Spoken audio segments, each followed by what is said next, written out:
നമസ്കാരം. Today at മലപ്പുറത്തിലേക്ക് സ്വാഗതം. ഉരുൾപൊട്ടൽ ദുരന്തത്തിൽ അകപ്പെട്ടവരുടെ മൃതദേഹങ്ങൾ തെരച്ചിൽ നടത്തുന്നതിനിടെ വനത്തിൽ ടാങ്കർ ലോറിയുടെ കൂറ്റൻ ടാങ്ക് കണ്ടെത്തി. ചാലിയാറിന്റെ വൃഷ്ടിഭാഗമായ വനമേഖലയിൽ മീൻമുടി വെള്ളച്ചാട്ടത്തിന് ഏതാണ്ട് 1 കിലോമീറ്റർ താഴെയാണ് പന്ത് രൂപത്തിലായ ടാങ്കർ കണ്ടെത്തിയത്. കോഴിക്കോട് മലപ്പുറം ജില്ലകളെ ബന്ധിപ്പിക്കുന്ന കടലുണ്ടിക്കടവ് പാലത്തിന്റെ പുനരുദ്ധാരണ പദ്ധതിക്കായി സാങ്കേതിക വിഭാഗം പരിശോധന നടത്തി. ചീഫ് ടെക്നിക്കൽ എക്സാമിനറുടെ നിർദ്ദേശപ്രകാരം പൊതുമരാമത്ത് സാങ്കേതിക വിഭാഗം പാലക്കാട് ഡിവിഷണൽ എക്സിക്യൂട്ടീവ് എഞ്ചിനീയറുടെ നേതൃത്വത്തിലുള്ള സംഘമാണ് പരിശോധന നടത്തിയത്.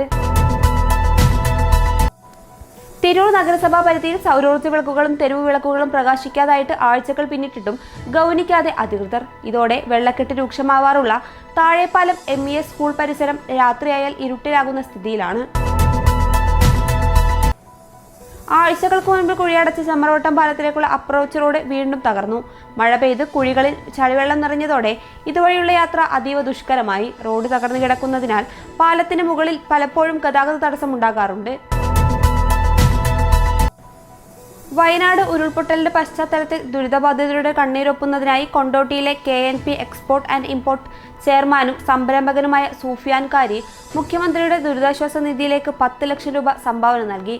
കളക്ടറേറ്റിലെത്തി ജില്ലാ കളക്ടർ VR വിനോദിന് നേരിട്ട് ചെക്ക് കൈമാറുകയായിരുന്നു. റെയിൽവേ പാതയ്ക്ക് സമീപത്തുകൂടി രാങ്ങാട്ടൂർ കുനമ്പാടം ദ്വീപിലേക്കുള്ള നടവഴി റെയിൽവേ അധികൃതർ അടച്ചുപൂട്ടിയതോടെ ദ്വീപിലെ 50-ലധികം വരുന്ന കുടുംബങ്ങൾ ബുദ്ധിമുട്ടിലായി. കുനമ്പാടം ദ്വീപിലുള്ളവർക്ക് റെയിൽവേ പാത മുറിച്ചു കടന്ന് രാങ്ങാട്ടൂർ കമ്പനിപ്പടിയിലേക്ക് എത്താനുള്ള ഏക മാർഗമായിരുന്നു ഈ നടവഴി.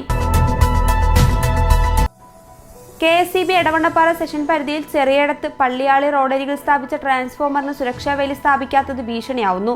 സ്കൂളുകളിലും മദ്രസയിലും പോകുന്ന വിദ്യാർത്ഥികളടക്കം നിത്യേന നിരവധി ആളുകൾ ട്രാൻസ്ഫോമറിനടുത്തുകൂടിയാണ് യാത്ര ചെയ്യുന്നത്. മണ്ണിടിച്ചിൽ ഭീഷണി നേരിടുന്ന പുളിക്കൽ ആന്തിയൂർക്കുന്ന് വടക്കൻ മലയിൽ ജില്ലാതല വിദഗ്ധ സംഘം പരിശോധന നടത്തി. മലയുടെ ഒരു വശത്ത് ഉടലെടുത്ത വിള്ളലുകളിൽ മഴവെള്ളം നിറഞ്ഞ് മണ്ണിടിച്ചിലുണ്ടാകാനുള്ള സാധ്യത കണക്കിലെടുത്ത് കളക്ടറുടെ നിർദ്ദേശപ്രകാരമാണ് പരിശോധന നടന്നത്. ഇതോടെ ടുഡേ അറ്റ് മലപ്പുറം സമാപിക്കുന്നു. പുതിയ വാർത്തകളുമായി അടുത്ത ദിവസം കാണാം. നന്ദി.